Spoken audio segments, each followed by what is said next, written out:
சுவாமியே சரணம் ஐயப்பா. பக்தர்களே, ஐயப்பன் 48 நாள் புனித விரதத்தின் பயணத்தில் இன்று நாம் அடையும் நாள் மிக முக்கியமானது. 36வது நாள். இந்த நாள் ஒரு சாதாரண நாளல்ல, ஒரு சாதாரண பண்டிகையும் அல்ல. ஆன்மீகத்தின் உச்சத்தை உணர்த்தும் மகர சங்கராந்தி என்ற தெய்வீக திருவிழாவை பற்றி அறிந்து கொள்ளும் புனித நாளாகும். மகர சங்கராந்தி என்றால் என்ன? மகர சங்கராந்தி என்பது சூரியன் தனது நீண்ட பயணத்தில் தென்திசையிலிருந்து வடதிசைக்கு திரும்பும் அந்த மகத்தான தருணம். அந்த தருணத்தில்தான் உத்தராயணம் தொடங்குகிறது. உத்தராயணம் என்பது ஒளியின் பயணம், அறிவின் பயணம், ஆன்மா உயர்வை நோக்கி நகரும் காலம். இந்த காலத்தில் தெய்வீக சக்திகள் பூமிக்கு நெருங்கி வந்து மனிதர்களின் மனதை தூய்மைப்படுத்தி அவர்களின் வாழ்க்கையில் நல்ல மாற்றங்களை ஏற்படுத்தும் என நம் முன்னோர்கள் நம்பினர். அதனால்தான் ஐயப்பா பக்தர்கள் மகர சங்கராந்தியை ஒரு ஆன்மீக திருப்புமுனையாக கருதுகிறார்கள். சபரிமலை தெய்வீக அதிர்வுகள் நிறைந்த தலம்.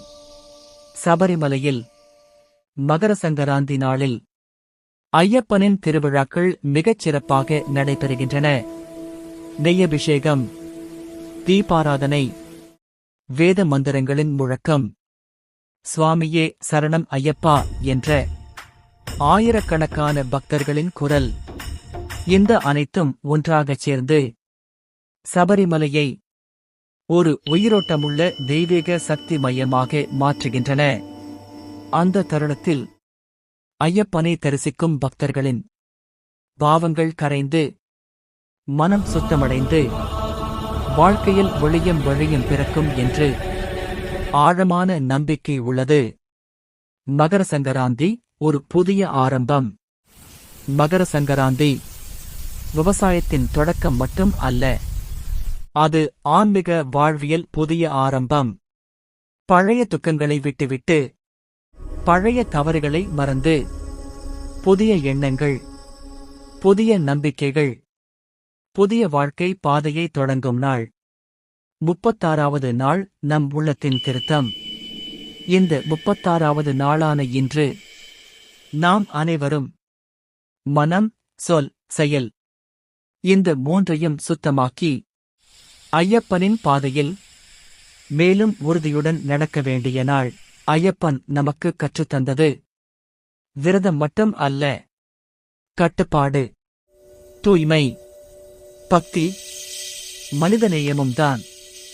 இந்த மகர சங்கராந்தி நாளில் ஐயப்பனின் அருள் நம் வீடுகளிலும், நம் மனங்களிலும், நம் வாழ்க்கையிலும் நிரந்தரமாக தங்கட்டும்.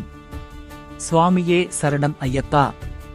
ஐயன் ஐயப்பனின் அருள் என்றென்றும் நம்முடன் இருக்கட்டும்.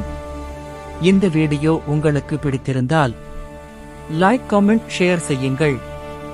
மேலும் இத்தகைய ஆன்மீக பதிவுகளுக்காக பாபு BK சேனலை சப்ஸ்கிரைப் செய்ய மறக்க வேண்டாம்.